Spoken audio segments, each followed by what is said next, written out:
Oilers win 6-3 against the Dallas Stars, knocking them out of the playoffs, and we move on to face Florida in a rematch in the Stanley Cup final. And there were two separate narratives in the game tonight. It's not like a black and white sort of, oh, these guys were good, these guys were bad. There were two separate narratives in the game that happened yesterday that need to be addressed. The first one is Edmonton, because I'm an Oilers fan. And we gotta talk about the Oilers before I can shine any spotlight on another team. So, as an Oilers fan, we're gonna talk about the Oilers first, and then we'll move to the Stars. The Oilers were dominant. And this has to have been one of the most dominant, if not the most dominant games that the Oilers have played, which follows up from another game a couple nights before this one, where, again, Edmonton was extremely dominant to the point where a lot of people were saying that was their most dominant game. Both previous games, Edmonton wanted it. They were hungry for it. Skinner did not let the confidence drop after letting some goals in. McDavid has hit another gear, as if we thought that maybe he was done with his gears. No, he's got a lot more to go, apparently. Draisaitl looks dialed in. Nugent Hopkins is finding his way around the ice, and he's making some great plays. He's not much of a goal scorer at the moment, but he's definitely in place for the goals to happen. Corey Perry, who replaces Zach Hyman, and we all thought, at least a good portion of us thought that could hurt us a little bit. Maybe not knock us down per se, but definitely affect us in a way.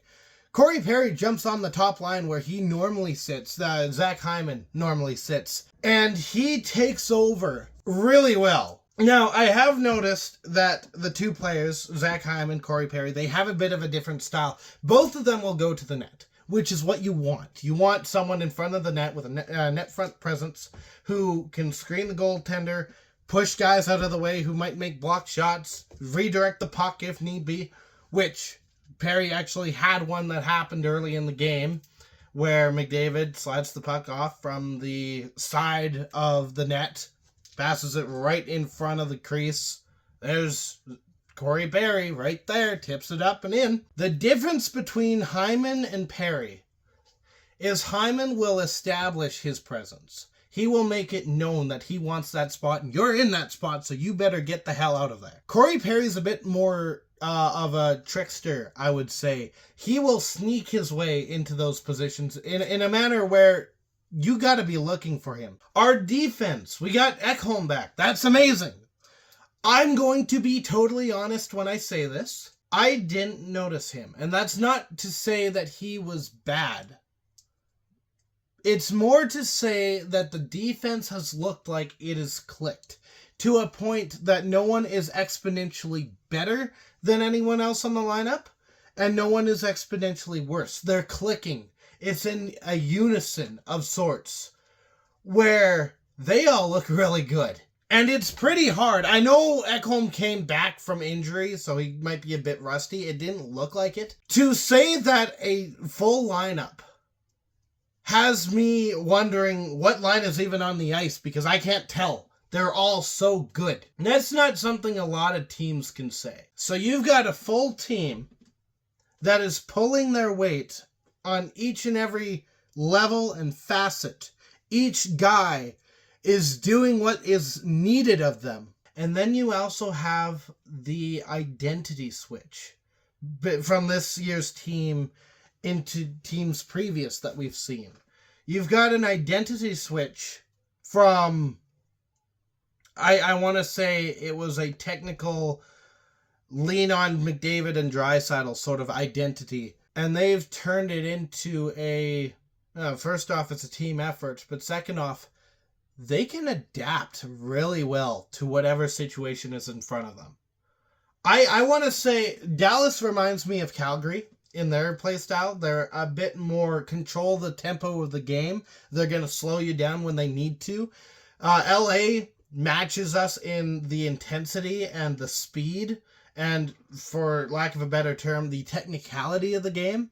That's two different play styles, and Edmonton dominated in both of them after the first couple games in LA. But they can adapt.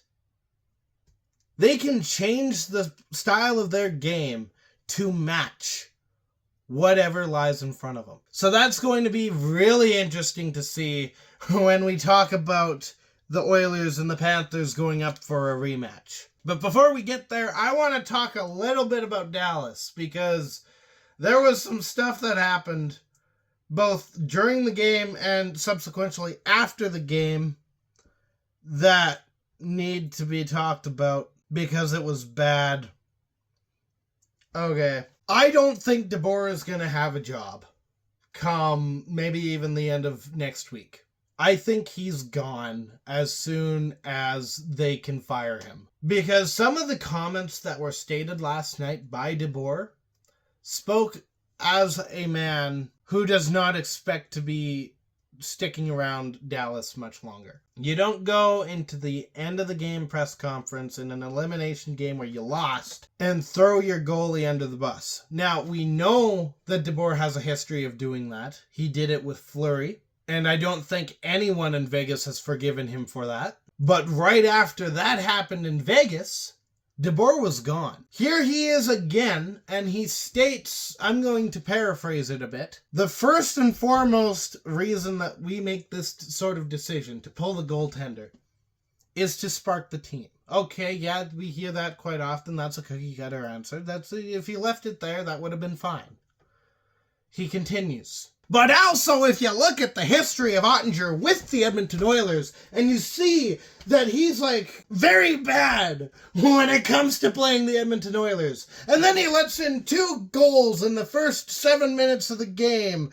And both of which, by the way, were not really Ottinger's fault. The team had just fallen apart a little bit. Like I said, there was the Corey Perry one where he just snuck in. The defense should have been on him. The second one was a breakaway. I think that was for Janmark. Neither of the goals were Ottinger's fault. DeBoer pulls him, and then after the game says, oh yeah, that loss, we made the switch because Ottinger sucks against Edmonton. We put a goaltender in who was supposed to solve our problems. He didn't, so I'm going to continue talking about Ottinger. Granted, I guess you can argue that the questions were aimed towards why he would do that with Ottinger. It's the fact that he didn't change his tune by the end of the game that really seals his fate. He could have just said, we need to try and spark the team. It didn't work, so we'll move on and we'll try again next year, or something like that. But instead, he doubles down and explains in full detail as to why Ottinger was suddenly not the man, even though he's making a collective $66 million on an 8-year contract. That's supposed to be your number one franchise goalie, and you're tossing him away. Now, I do think a lot of what the Stars went through it's just the hockey version of Murphy's Law. I think a lot of people call it the hockey gods just not giving you your way. Some bad bounces went in Edmonton's favor. There was a lot of sloppy play. There was an argument for sure that DeBoer could have used if he just stuck with that one argument that the team needed a spark. And they did. The team was not looking like a team that wanted to win. But it's going to be interesting to see what comes of those comments, especially the latter half of those comments, in the coming days as we kind of figure out where DeBoer's head was at, first of all, and second, where the ownership has their head when it comes to their head coach making their players look bad. So now we come to the Stanley Cup Final. It's a rematch between the Edmonton Oilers and the Florida Panthers. This sort of thing doesn't happen often. This rematch sort of situation.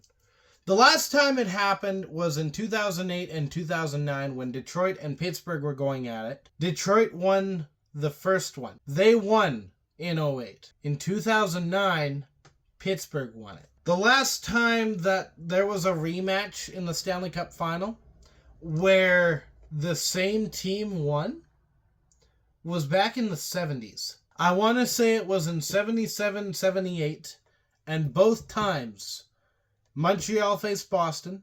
Montreal won both years. It's also worth noting that McDavid is kind of following in a couple other superstars' footsteps, especially if he wins it this year.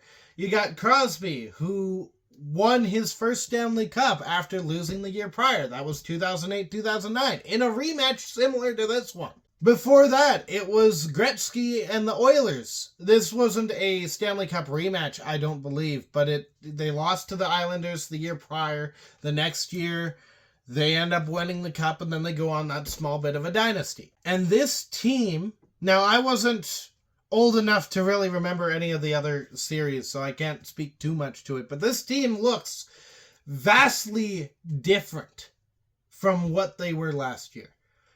Purely in terms of the fact that they can adapt. And they can adapt into a physical sort of a team that can combat the physical nature that the Florida Panthers like to bring to every single game. If Florida doesn't know how to adapt, which I will say I think they do, but if Florida can't adapt in the same way that Edmonton can, Edmonton will ragdoll Florida. Now that's where I think, again, Florida is also good at adapting. That's where I think we got a series that went to Game 7 last year. There's that comeback that Edmonton had, but they couldn't quite finish it off. I think it's going to be tougher. I think we could still get another Game 7 because both of these teams, they're both good at playing to their opponent's weakness. So it becomes a matter of asking internally as a team, what is your weakness? How can you address it? And whoever can band-aid the weaknesses better is the one that's going to win the cup. It's not going to be a matter, I think, of one team being exponentially better and dominating in the Stanley Cup final. I think it is going to be a lot of back and forth as the team really strengthens around each spot that's exploited. And we could end this series. We could end with the Stanley Cup being given to a different team than the teams that entered in on Game 1. So that's my 17-minute rant that's going to be edited down into probably about 15 minutes. I don't have a lot of pauses, and there's a lot of information I think I might actually keep, which might not be important. So, it's a long video, which makes up, hopefully, for the videos that I've missed, because college is collegey and busy and fun, but busy. So, I will be back. And it's the Stanley Cup Finals. College can just lay on the back burner. I'm sorry, it's the Stanley Cup Final. You're not taking me away from hockey when it comes to this sort of importance. I'll be back on Wednesday to cover Game 1 of the Stanley Cup Final. And I will be carrying that, I promise this time, I will carry that all the way through until we have a winner. So in the meantime, stay howling and go Oilers. Thank you so much for watching, and as always, I'll be back.